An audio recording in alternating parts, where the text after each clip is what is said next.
లేదు లేదు, I'm sorry. నేను జస్ట్ పూర్ణిమ వదిలిని బ్రేక్ఫాస్ట్ కోసం పిలవడానికి వచ్చాను. అయ్యో రేఖ, సారీ దేనికి? నిజానికి ఇది చూసి నాకు చాలా సంతోషంగా ఉంది. ఇంట్లో ఇంకొకరు కూడా ఉన్నారు నా పూర్ణిమ గురించి ఆలోచించే వాళ్ళని. అయినా పూర్ణిమ, నువ్వు నా మాట ఎలాగో వినట్లేదు. కనీసం నీ ఫ్రెండ్తో పాటైనా వెళ్ళి ఏమైనా తిను. ఏ విషయాలైతే నీ చేతిలో లేవో వాటి గురించి ఇలా బాధపడ్డం ఆపేయి. సరే, తన్ని తీసుకెళ్ళు. రేఖ రేఖ, ఏదైనా షాకింగ్ సర్ప్రైజింగ్ ఉందా ఏంటి? లేదు లేదు, పదండి పూర్ణిమ వదిన.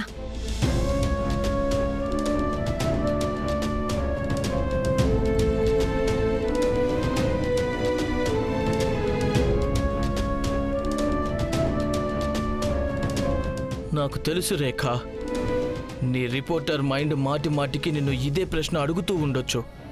ఈ పాపాత్ముడు వీరు హఠాత్తుగా తన పద్ధతిని ఎలా మార్చుకున్నాడా అని.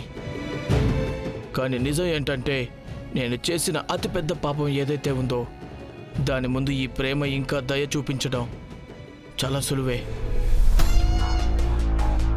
డాక్టర్, ఏదో ఒకటి చేసి పిల్లలు పుట్టకపోవడానికి మొత్తం బ్లేమ్ అంతా పూర్ణిమ మీద వేయండి, నా మీద కాదు. మా అమ్మ ఎప్పుడు నా వైపు ఉండడం నాకు చాలా అవసరం. ఒకవేళ తనకు గనుక పూర్ణిమకి పిల్లలు పుట్టకపోవడానికి కారణం నాలో ఉన్న లోపమని తెలిసిందంటే అప్పుడు నన్ను తన నుంచి దూరంగా పంపించేస్తుంది. వీరేంద్ర గారు, ఎన్నో ఏళ్ల క్రితమే నేను మీతో చెప్పాను, యాజ్ పర్ మెడికల్ రిపోర్ట్ మీరు ఎప్పటికీ తండ్రి కాలేరు అని. ఇది కూడా చెప్పాను, మీరు మీ భార్యతో శారీరక సంబంధం పెట్టుకోకండి, లేదంటే ప్రాబ్లం అవ్వచ్చన్నాను. నేను ప్రయత్నించాను, కానీ అవ్వలేదు. తను నా వెంట పడిపోయింది. పెళ్లి నిలబెట్టుకోవాలి, వారసుని ఇవ్వాలి అని. అయినా నేనేమైనా తక్కువ డబ్బులు ఇస్తున్నానా? లేదు కదా. నీ ఈ వృధా మాటలు కట్టిపెట్టు. ఏం చెప్పానో అది చేయి చాలు. సరే, నేను ఒక ఫేక్ రిపోర్ట్ తయారు చేస్తాను. ఎప్పుడు ఎవరు మిమ్మల్ని వేలెత్తి చూపించలేరు. నువ్వు మగాడివి వీరు. నువ్వు దేని గురించి ఏం దిగులు పడకు. మగాడిలానే ఉండు, నీ మగతనం చూపిస్తూనే ఉండు. ఆ బుర్ర తక్కువ దిక్కులేని ఆ పిచ్చి పూర్ణిమని భరించనివ్వు. అందరి తిరస్కారాలు, అవమానాలు.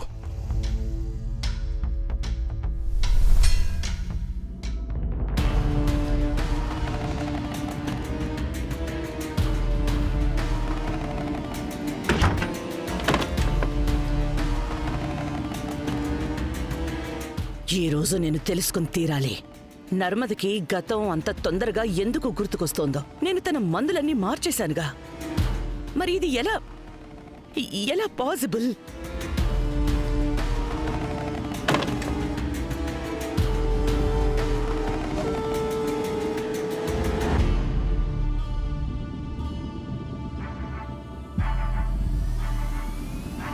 అసలు ఇది ఎలా సాధ్యం?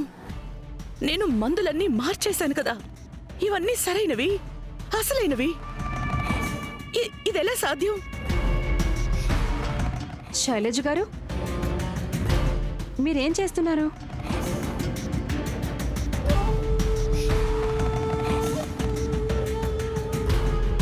ఇవి నువ్వు గుడికెళ్ళలేదా? నువ్వు రోహిత్తో కలిసి ఈ గుడికెళ్తానన్నావు కదా. ఓహ్, నేను వెళ్దాం అనుకున్నాను, కానీ నాకు పని గుర్తొచ్చింది. అందుకే రాఘవ్ని కలవడానికి వెళ్తున్నాను. కానీ మీరు నా మెడిసిన్స్ తో ఏం చేస్తున్నారు?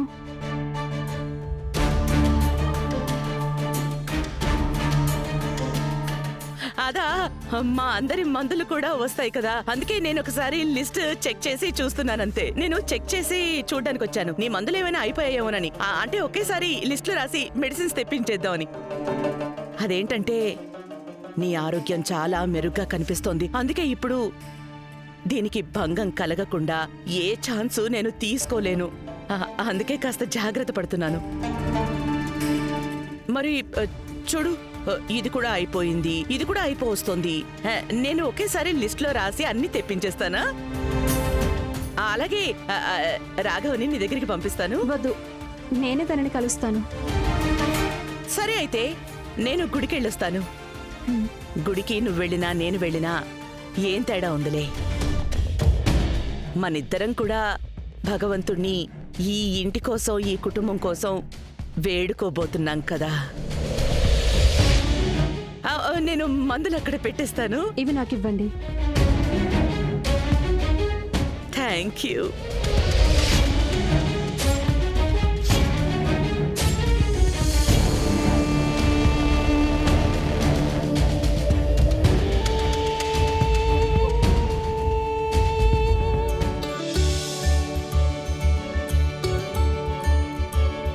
రేఖ, నువ్వు చాలా అందంగా ఉన్నావు, కానీ నేను నీకు చెప్పలేకపోయానంతే.